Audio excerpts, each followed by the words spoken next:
Today I fucked up by sending a picture of my sloppy poo to my evil boss and getting fired. NSFW. This happened on the day before Christmas Eve, the 23rd. I worked at a supermarket, and as you can guess, just before Christmas the store is absolutely hectic. So on the night before Christmas Eve, 22nd, I started having some pretty sloppy poos. Throughout the night this case developed into a whole shit show of sloppy shits. I was going back and forwards to the toilet all night and only managed to get a couple hours sleep. If I'm completely honest, I'm surprised I didn't soil myself, and I'm actually a little bit proud of the fact that I didn't. When morning came my sloppy poos were still at their height and showing no resistance. I really could not muster up the courage to go into work whilst the shits were at their peak. I knew that I would not last an hour working the cash register. If I were to try it would only result in two scenarios, me either sprinting to the toilet and looking a fool, or the much more likely scenario of me shitting myself in public, one of my worst fears. I picked up my phone and called in sick. Just with my luck, my ass of a boss answered the phone. She's quite the bitch, and to no surprise she was not too happy when I told her I would not be coming in. I am a good employee, and from the few years of working at the store I've only had 1 or 2 days off. I very rarely get ill. I assumed it wouldn't be too hard to get a day off. Damn, I was wrong. She started accusing me of faking an illness and bitching out due me not wanting to come into work due to it being one of the busiest days of the year. She called me lazy and told me how I'm not a team player. She called me many names, which was completely unneeded, and expressed about 50,000 times how she did not believe that I was ill and how she just knew I was lying to get the day off. She told me how she was expecting to see me in work later. The whole time I was trying to keep my cool and trying to explain to her how I in fact did have the shits and how it would definitely not be a good idea to come into work. She still refused to believe. Little did she know I had just brewed up a pretty horrific poop. Still on the phone I told her calmly and gently that if she did not believe me I would simply prove it to her. I hung the phone up and snapped a quick picture of the ass goblin I had produced. With no hesitation I proceeded to send the picture to my boss on Facebook Messenger, then I happily flushed the beast away. No more than a few minutes later I received a phone call from the boss where she in short told me how I was being fired. I guess she didn't really like the pic I sent her. If I'm honest, I don't really care that she fired me. I was contemplating leaving anyway. She is definitely on my top 5 list of the biggest dicks I've met. But either way I really didn't want to get fired. Too long didn't read. I developed a pretty shitty case of diarrhea on Christmas Eve. I could not possibly have gone into work, in a supermarket. I called the super mega bitch of a boss to let her know I won't be in. She refused to believe and accused me of lying. I sent her a picture of my shit, and she fired me a few minutes later. Pretty sure you can file for unemployment easily if you can prove you basically got fired for trying to call in sick, especially with your good record while working there. I made the mistake of not claiming my unemployment after my last job screwed me and very much regret it. If this is a corporate store you might want to give HR a call about your boss's behavior and attitude when calling in sick. Probably still not have a job, but a person should not be harassed when calling in. This is why I suggest to everyone that has a shitty boss, where it's legal, to record their calls. These assholes just love bullying people, and figure that there are no repercussions or record. Former HR manager checking in. One thing I absolutely hated were employees coming up to me upset that they were accused of faking illnesses or being given a hard time for calling out. I've had many talks with the sales management about it to the point where corporate HR got involved and stood behind me. It is wildly inappropriate for management to make accusations and berate their employees, especially when calling out ill. Even with problematic employees who would be late to their own funeral or call out of work more often than changing their underwear. Mark the absence, follow the attendance policies, and move on. Good management will plan for call-outs and absences during peaks and have a contingency plan in place, for the sake of being proactive. As someone who's also been accused of faking an illness while calling out of work, while having a track record of near-perfect attendance, it strikes a chord. Do not accuse your employees of faking an illness. They're not coming in. Accept the call-out and move on with your day. Insulting and berating the employee certainly isn't going to inspire them to come in, especially when they're well ill. It sounds to me like you're much better off. I'm sorry you lost your job around this time of year, but I wish you the best of luck on your search for a new one. Hopefully with a more pleasant boss. Sounds like she just had enough of your shit. Edit, thanks for gold and silver. Today I fucked up by accidentally making my friend's parents think I was having lesbian sex with their daughter. Obligatory, this didn't happen today, but I was talking to my friend and remembered about this whole ordeal and thought I'd share. This happened a few months ago, and for context, me and my friend are both 17 and female, and importantly one of our female friends had just come out as gay at the time. This meant that my other friend, the one who this is about, who I'll call H, had told her parents that one of her female friends was gay, but hadn't specified which one, important later. So one day H invited me over to watch a film after school. When I arrived I said hi to her parents, then went upstairs with H to her bedroom to watch the film. This is where the fuck up slowly started. First of all we closed the door, which is something that we never do when I visit her, but was important as we were watching a film and didn't want to be disturbed by her parents. Then we turned the light out, again, uncharacteristic for us but important for watching a film. We really didn't think much about either of these things. Anyway, an hour later we were talking and laughing with the film in the background. Now this is where I really fucked up. I was being uncharacteristically funny and was talking in a kind of flirty, sexual voice which one of the characters in the film had sounded like. H found this really funny, so I continued with it, and only spoke with that voice for a good 10 minutes or so, and we were both quietly laughing a lot.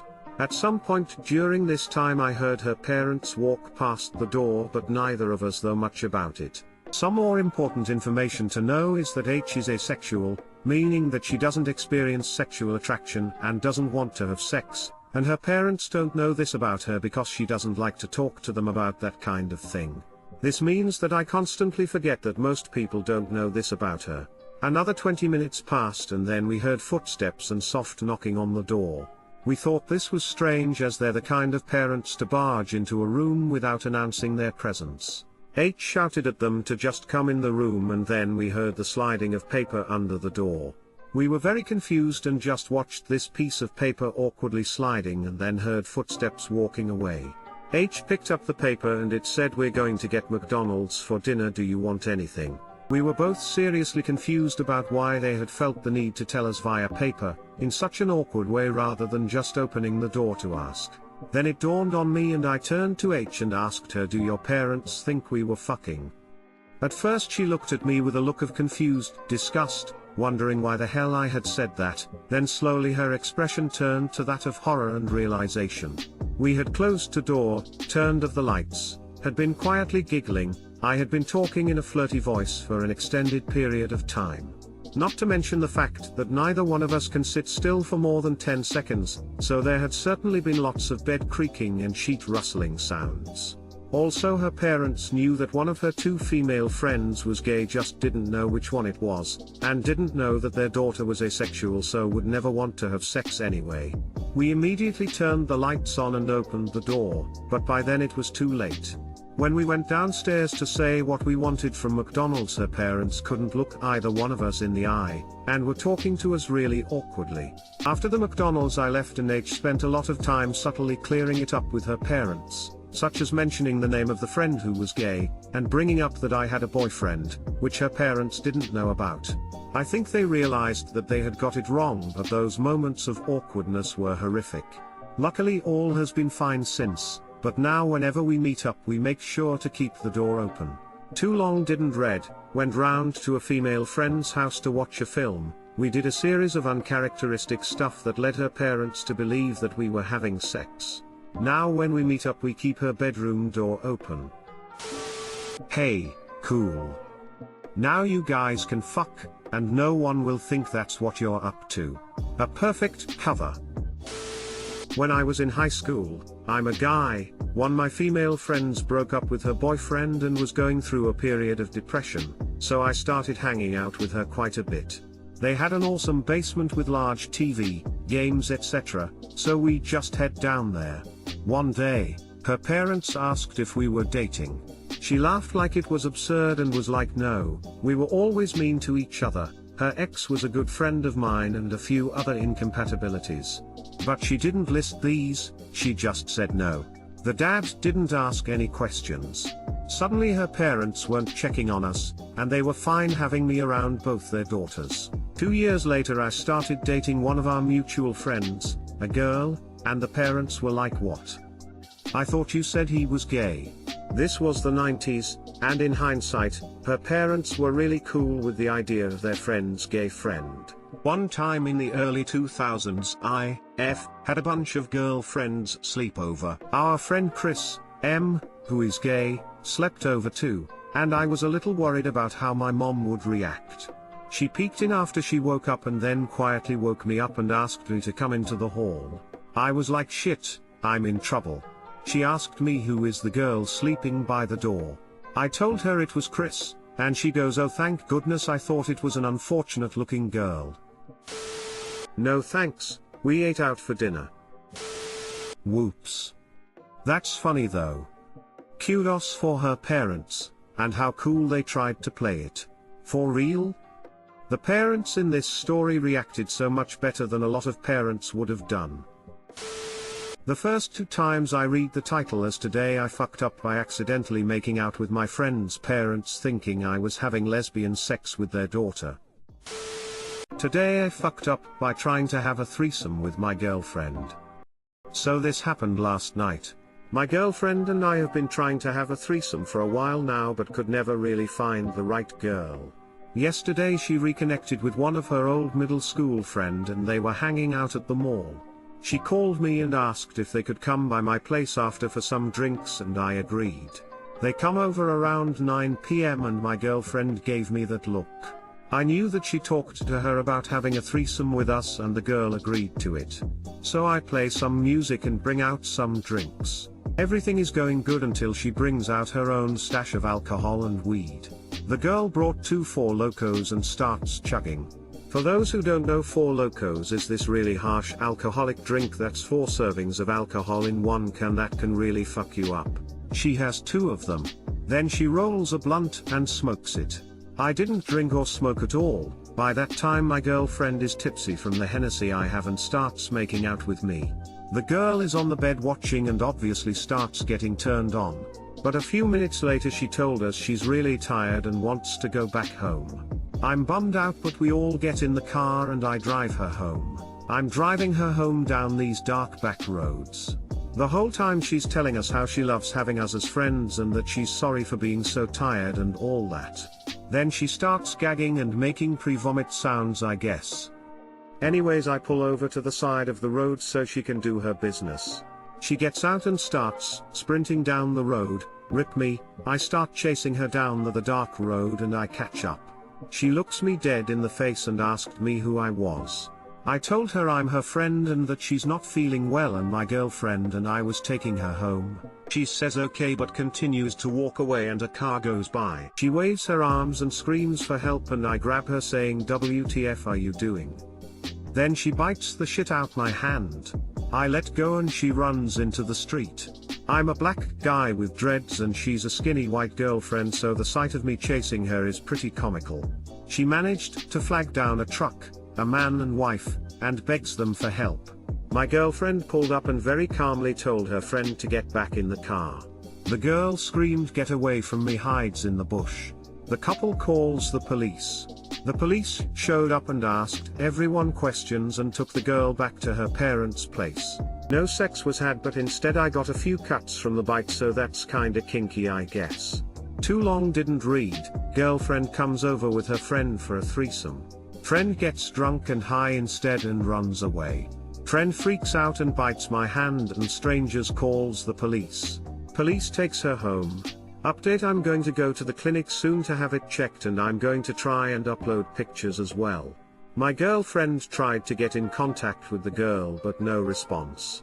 We'll stop by her apartment along the way. Update 2: here's my hand. Edit: I'm light skinned, black like caramel or peanut butter lamau. Edit 2: everyone is telling me I'm not black, hell I don't know anymore, you tell me. Posted locked due to most commenting being off topic now. Enjoy the HD read. Starting your drinking with 2 Four Locos is like getting in a fight where your opening move is a trust fall. This motherfucker had to post a selfie to prove he's black. I agree completely, but also goddamn, he's super cute, so I'm not complaining. She just went 8 loco, you never go 8 loco. This definitely could have ended way worse. Definitely. A big black guy chasing down a small white girl for a threesome would make a hell of a headline for the news.